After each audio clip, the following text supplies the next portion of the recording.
Welcome back to a new episode of The Real Teachers of Atlanta. I am Storm. I am Mrs. Officer. I am Bridgerton. Bridget, The whole show? Yeah. Oh, okay. We're here to bring you scary teacher stories. Okay, I'm the Duchess. If you want, I'm the There we Duchess go. of the Bridgerton. There you go. Okay. Duchess. What's her name? I don't know. Let's get to it. We got the queens in the house, y'all. Real teachers of Atlanta.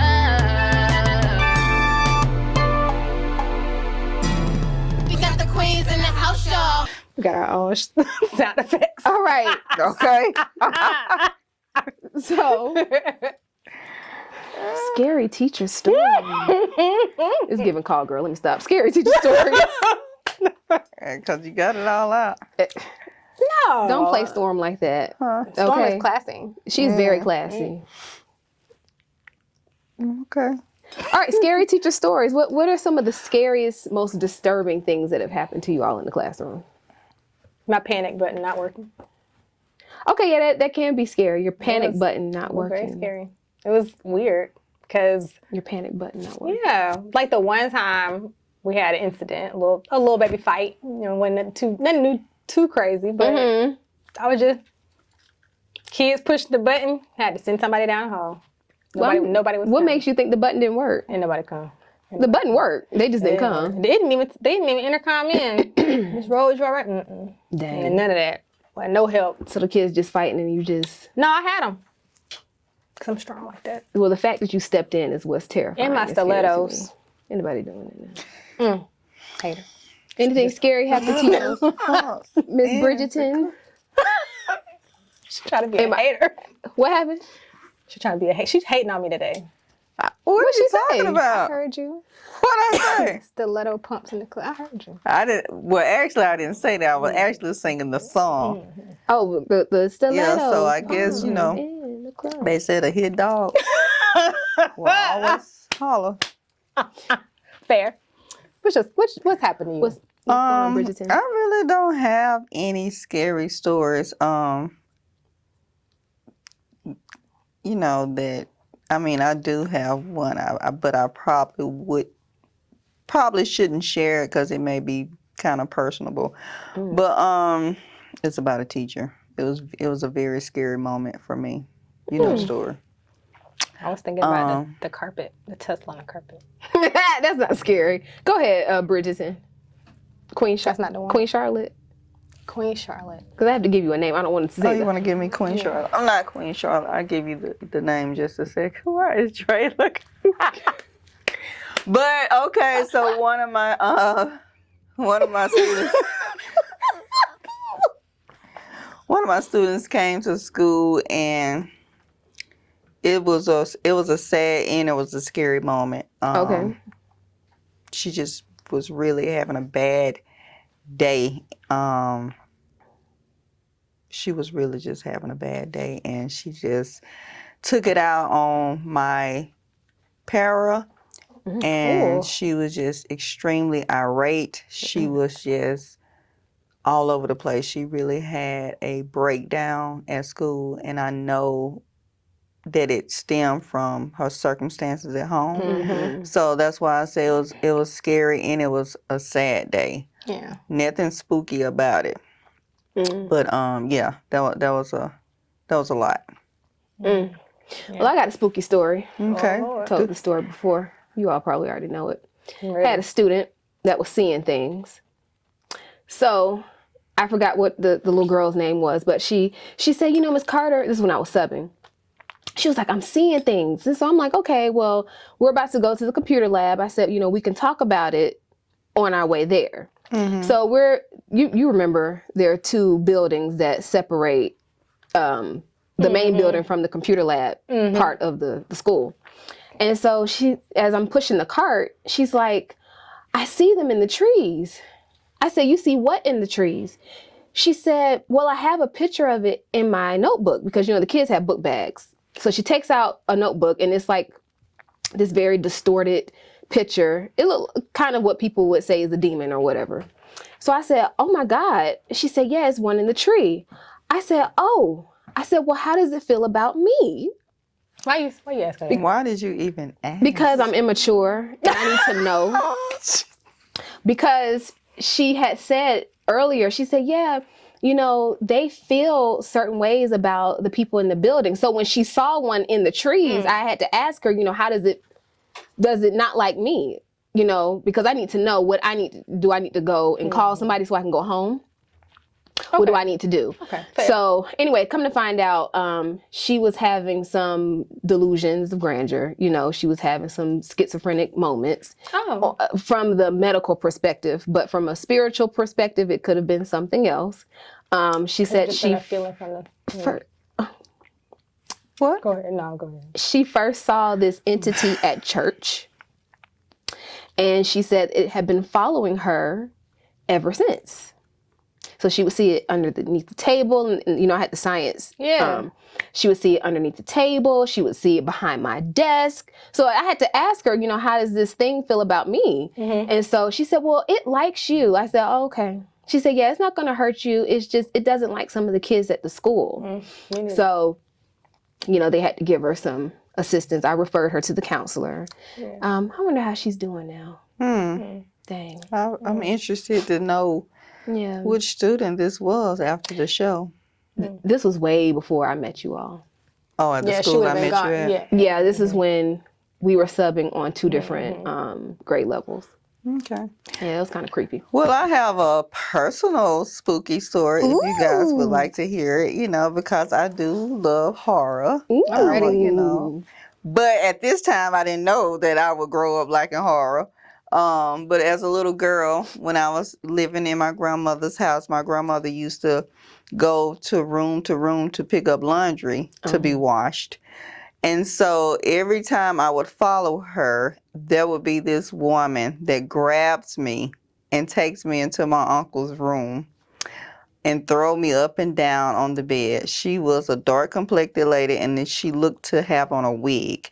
Okay. And when I shared it years later with my family, they told me that it was possibly that it was an aunt that had passed away a year before I was born. But she would never talk. My grandmother seems like she never missed me, but she would take me, and I would avoid going to my uncle's room on any day because it was always just creepy to me. I don't know why. But she would just take me in that room and throw me up on the bed, up and down on the bed, and she would just be looking and laughing. Like the woman playing with you or like deceased? hurting you? No, she Just was like playing with around. Okay. Yeah, I was trying to but understand. Okay. you know, as I grew older, I didn't see her anymore. Like I don't remember what age I stopped seeing her, but I don't remember seeing her in middle school. Oh, I've heard that like kids can innocent. see. Yeah, I've heard that kids can see and feel like spirits and stuff like that from stuff like that. I don't know. I don't really remember, but that is interesting. So the woman was deceased, and she was playing with you. Yes. That's cool. So you played with a real ghost. Spirit. Apparently. That's spooky. Yeah. That's spooky. I mean, in today's time, that wouldn't be something I would want to do, but apparently I did it. Yeah. Well, kids are younger fearless, age. so I could understand as a kid. You know, you don't know because everything's real to kids. Now we're just like, we know too much and not enough at the same time. Now, I don't know. I don't have any. You don't have no ghost stories, Rose? I don't have no ghost stories that I remember. No. Like, I just feel like the only thing I could say is, like, I know, like, when I dream, because I don't really remember my dreams a lot, I always feel like, I don't feel like it. Whenever I remember my dream, it happens. And I'm like, all right, God told me already, so let me be diligent and pay attention. So, but it literally, it happens every time. If I remember it, it come to pass every time. Guaranteed, it's going to happen. Well, I'm a she'll dreamer. give me them lottery numbers. That's my gift. Show with That's, I'm a dreamer like Job. It was a Job? I don't think it was Job. We're going to go with that. No, it's not. It's not Job. Somebody tell us. Somebody going to tell us. They're going to correct you. Don't worry. No, it was one. So who got took from his brothers? That was the dreamer. I can't remember. I don't think Job was the dreamer. No, it wasn't Job. No, it's not Job. And I used to know this all the time because that's who I used to reference myself to. So that let you know I need to get back reading. But anyway, that's my gift. I'm a dreamer. And sometimes it can be a blessing and a curse. Yeah. Because I see it. Before you experience it. Before I experience it. I see it clear as day. They say ignorance is bliss. It's better to not know than... I don't know. Sometimes, like, it's been twice. I think I've told y'all about both incidences that were, like, kind of serious that I remembered, and I was like, okay, let me handle it. Like, one time my son was asleep. He was much smaller, and I couldn't... I'm a light sleeper, but I couldn't rest. And I just kept feeling like someone was telling me to get up. So I was like, okay, let me just go on and get up. And sometimes I'll just get up in the middle of the night and I'll just pray. And I just kept sitting and sitting and sitting. I was like, man. And then all of a sudden I said, let me just, I don't know. I just didn't hear. For some reason, it's just my son was on me. And I was thinking, and he's in his own room, supposed to be sleeping in his bed. So I'm like, I just remember sitting kind of laying in the bed like this, and I sat up on the side of the bed, and I was like, all right, God, can I go? I'm tired. Like, I want to go to bed. And I was just like, let me just go look at him, and it'll be fine. When I get in the room, y'all know he's real petite. He is not petite. He is, but he was smaller, but he was thin. He was small, yeah. He was sandwiched between the wall and he had somehow rolled and wedged himself between the wall and the mattress, and his face was in the mattress. Oh my God, he could have smothered to death.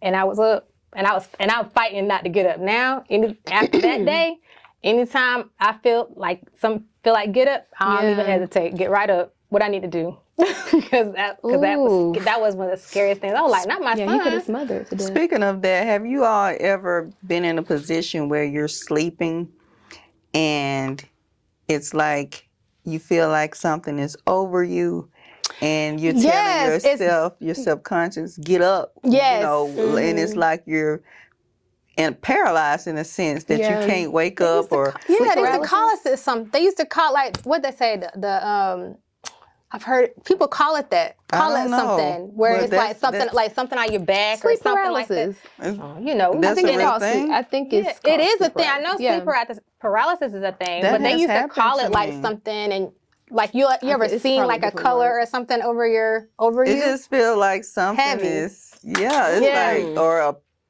it could be a person. I don't know. Incubus or a succubus? I don't know what kind of a... I don't know. Not the yellow bus, but it's just something. Well, that's what they say, that there are these different entities, allegedly, that not suffocate you, but they're like on you. They weigh you. Yes. Okay.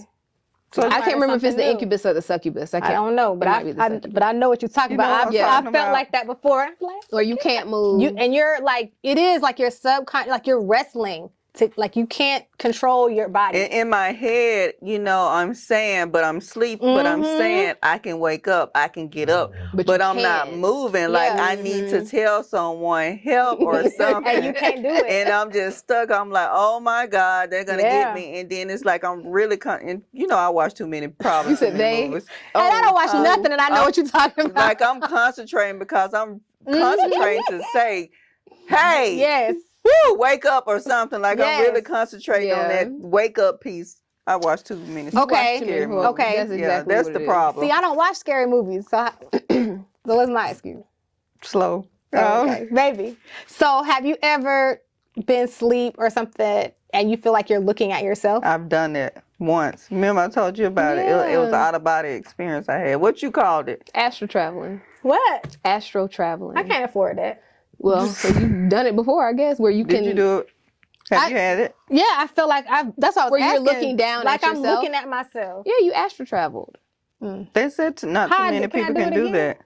I mean, you can if you work up to it. You want to do it? Work up to it? What you mean? Well, it's a process. If you meditate, if you have your intention to do so. Oh. But some people don't like to do that because they have a hard time getting back to their body. I don't want to leave the body yet. I just noticed that you might just do it.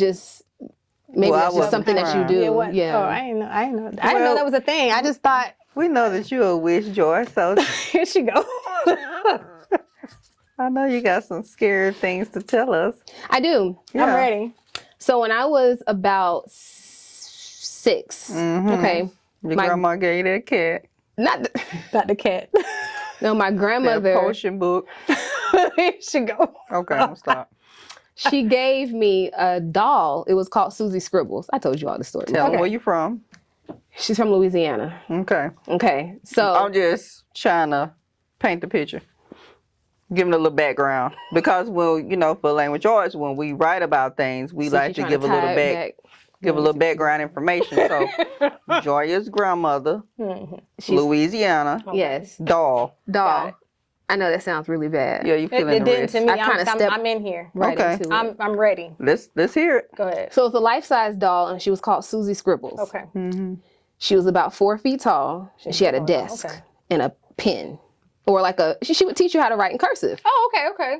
Oh, shut up. So, you know, I'm playing with her. You know, my playtime is over. So my dad comes over. He's like, okay, you know, I'm going to cut the doll off. You know, you can do something else.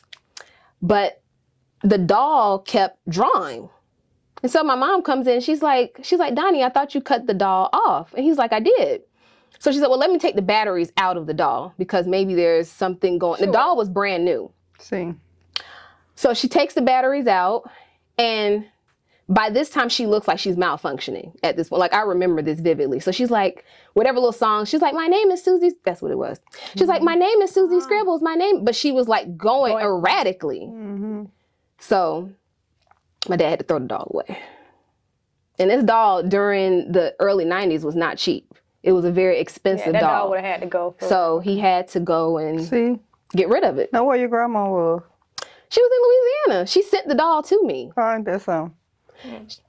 See, that's one. She bought it at the store and she sent it to. She would send me gifts all the time. See, she trying. My grandmother- What kind of gifts would your grandmother send you? Just This five. was my grandmother on my father's side. But they're both on. Oh, but she's from Louisiana, right? No, my mom's mother is from Alabama. Right. That's. But I said I didn't ask you about your mom's Okay. mother. I said Yes. your dad's mother from Louisiana. Yes. And she would send you gifts All the time. So, just out of curiosity, what kind of gifts would you receive? She would send me like the little Barbie Hot Wheel cars, you know, yeah, like the that cars was that would go. She sent me the doll.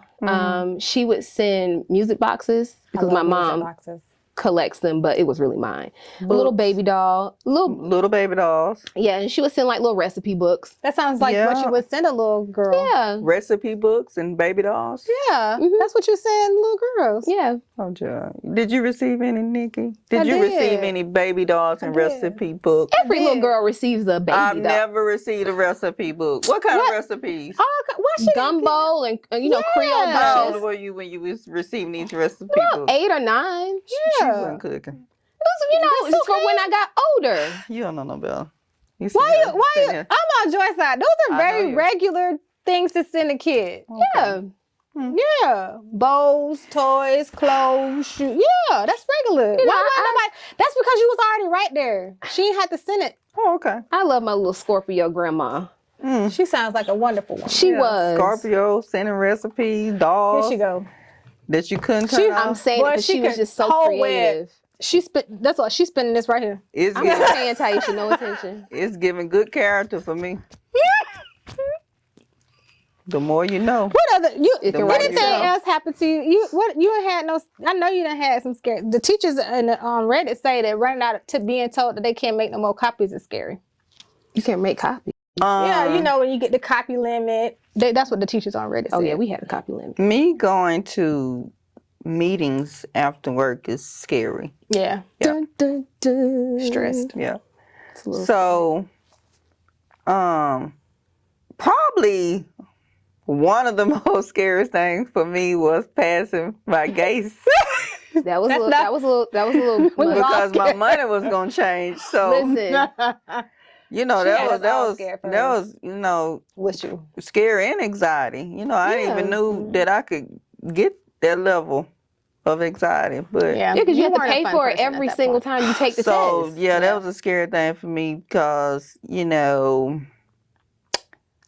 I just didn't, that math piece. That math I didn't know if I was gonna become a teacher if I hadn't Yeah, they passed actually that math changed piece. the math too. I can't remember. And I don't think it's fair. No. Because if I had to be on the struggle bus and They've changed I want every other teacher to have to pass that test the same way that I did. I mean, I want you to pass it, but I want you to go through all the steps too. They had math teachers that couldn't even pass. It was ridiculous. What was it called? Like that was the regular That's test. just a regular, not your core or what you're teaching. I mean, that core was coming in. That core was a beast. Yeah, the core was. And coming in, I thought that I was gonna have to teach. Well, I was told that I had two options. That I could either teach business education, which was on the high school level, but of course those type jobs are never empty. Or I was going to have to teach middle grades math. And I said to myself, and I even fooled myself to try and go take the test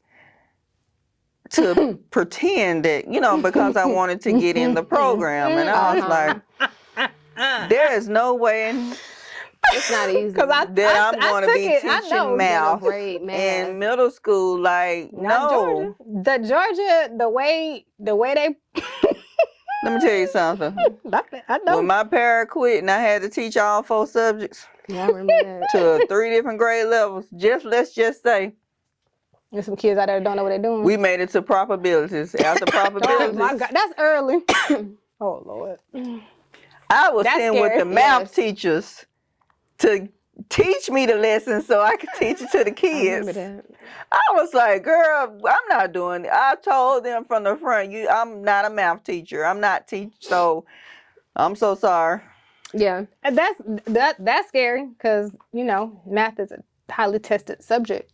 It is. And you're supposed to have a certified teacher. But that's, Anybody, Anybody can do it. Okay. When you ain't got but 12 in this class, in the school.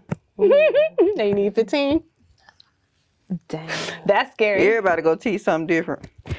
Well, something else that's scary, I guess for me, or just seeing it, is I've seen an increase in teachers talking about how they quit their job middle of semester because it's that time of the year. I think that would be scary for the district, for the principal. I think as a parent it's scary just because you're seeing some stuff changing. Is that a trend now? Teachers quitting? Well, it's like I don't think it's a trend. I think it's something we've seen every year. Right. I just feel like it's kind of like, do you really want to see it? But it feels like, because every time you get closer to December, everybody starts announcing that they're leaving, but not even waiting until December. They don't wait till December. They're not even waiting. These folks got the midterms was like, I'm out. They just leave in the class. 2 weeks left in school. Out here. Can't even take no more. Can't work another day. Yeah. They ain't even waiting until retirement. It was one lady, what was on Instagram or something? The lady said, I'm scheduled to retire next year. The classroom was empty. Did the pan around. Wow. She couldn't even do it another I was like, year. Forget it. I don't care. I said, oh my God. That's crazy. That's crazy. So I think, I don't know, when we talk about stuff that's scary, that's education-wise, there's stuff, I feel like even outside the classroom. It's a lot of things we could talk about that's scary. We could talk about, every year that we go into the classroom, the ever-changing policies. Yeah. It's always something new every school year. Not that they probably stick, but, just hearing all this stuff that you got to do. Oh, it's one checklist after the next. It's just so much stuff. And that's, it's scary and it's frustrating. Yep, it's and never what's scary for me, I almost dressed like a book today. What? I was going to be a book. You were going to be a book? Please elaborate. I'm ready. I need to know more. I think I know what you're about to say, but go ahead. The most scariest. Here you go. 3, 2. The most scariest item in the school is a book. Can't even find them. Let's expound on that. What do you mean? Kids hate to see me coming. I started to be a book. Governors hate to see you coming. I started to make myself a book because I'm scary right now because kids ain't reading. But they not, and the books and everything is getting banned too. So the moms of Liberty or something down there banning books. So between book bans and the kids not wanting to read, kids, you a lethal weapon. That's scary. The low reading scores are very scary. There's a lot in that. But what's even scarier is that these same children will have to be adults one day. Preach. That's very scary. They're not going to stay 9 to 10 years old. They're going to become illiterate adults if we don't try to get them in line. So how old do you have to be the president of the United States? Isn't it like 45, 40, something like that? I mean, given what we got. No, I'm gonna tell you. I think it's something like that. Like, yeah. Okay, so middle school. I saw this and I just can't see it. So middle schoolers are what, 12? Running, though. So that's 28 years later. I mean, they see what's running, they stand a chance. No, I'm saying they're not going to get any better. So I'm not even talking about I'm not even talking politics. I'm talking about just them in general. Okay. So I'm gonna find a video. I'm gonna send it to y'all. Probably I should have said it before I forgot. Where the guy was like, he's a teacher. He was sitting in his classroom and he was like, whatever happened that day, the kids had left, and he sat and he said, these are the kids that are going to be voting in 10 years. Because he's a middle school teacher. He said, 10 years, these kids are voting. Right. Like, not even 10 years. He was like, 10 years, they're voting. They can't read, can't follow instructions, can't stand in the line, can't count, nothing. But these they do not critically think these are the people that will be voting. Like, making real decisions that impact the rest of us in just 10 years. And the guy was like, I won't even be 40 in 10 years. And these are people that are going to be making decisions on somebody's ballot. And then there was another lady, there's a lady in Georgia who, it's election time. And she said, just coupled with this, she was like, there's 3 amendments on the ballot right now. And she said, when you put them, there's a way to scale out the text. Oh, okay. It's on grade 28. Like that's the reading level that you would have to be on. That's the text levels, grade 28. That's the standard. That's how the amendments are written that are on the ballot. Oh, grade 28. Okay, so got if it. you are post-secondary education. Okay, right. You should be able to read this. Right. The average reading level is barely 8th grade. That ain't true. But I'm saying the reading level, but like of the adults. So they're saying so normally, so even in instructional design, when you write anything for the public, you write to 8th grade reading level, right? Right. This on grade 28, and she was like, it's intentional. It's intended to be well above what you would be able to read and understand, because they could put it just to be 6th grade, baby. It's probably less than that, but even still, it was the 6th grade. But grade 28, why would you? Yeah, they do, because they know you can control people better if they are unaware of what is going on. So if you are illiterate and you aren't up to grade 28, then okay, I can write whatever I want to write. You don't know what's going on. Completely arduous to where you can't comprehend what's going on. Yeah. They think that you're stupid. Yeah. And she was sitting there breaking that stuff down, and people were like, oh, and I voted yes to this. I should have said no. And I'm like, what? They didn't know. But it's intentional. Well, yeah. But that's scary. They intentionally trying to knock you out. Well, Rose, go on, close us out, because Joia is battling over there with them eyelashes. Thank you. I appreciate it. I seen them eyes go down. I said, oh, Lord, she can't handle another minute. Ooh, Lord, Storm is tired. All right, come on, Rose. You're supposed to be full of energy. I'm telling you. I know. It's the lashes, though. The lashes. Where your power? And when you talk, that's all you got? Yeah, that's all. Let me see it one time. Okay. I need some lightning. And when you address me, okay, she... Careful. Left. Address me as Duchess. Duchess Ty. What's the whole name? You need to address me by my full name. What is the full? Well, we could say Duchess of Alabama. Okay. Okay. Duchess of Alabama. I'll just be Mrs. Officer. Mrs. Officer. Yes. Okay. All right. All right. Where am I going? Oh, the camera look good now. Okay. Well, thank you for joining us for another episode of The Real Teachers of Atlanta. We would love to hear your scary, crazy, or wild teacher stories in the comments. Don't forget to like, share, subscribe. You can find us on all social media. So can I talk? Social media platforms, because we love you guys. It's Halloween, trick or treat, whatever you do. Enjoy your candy. I am Mrs. Officer. This is Storm and Duchess of Alabama. The Duchess of Alabama, because there are no others. Right. Love you guys. Bye. Y'all are inside.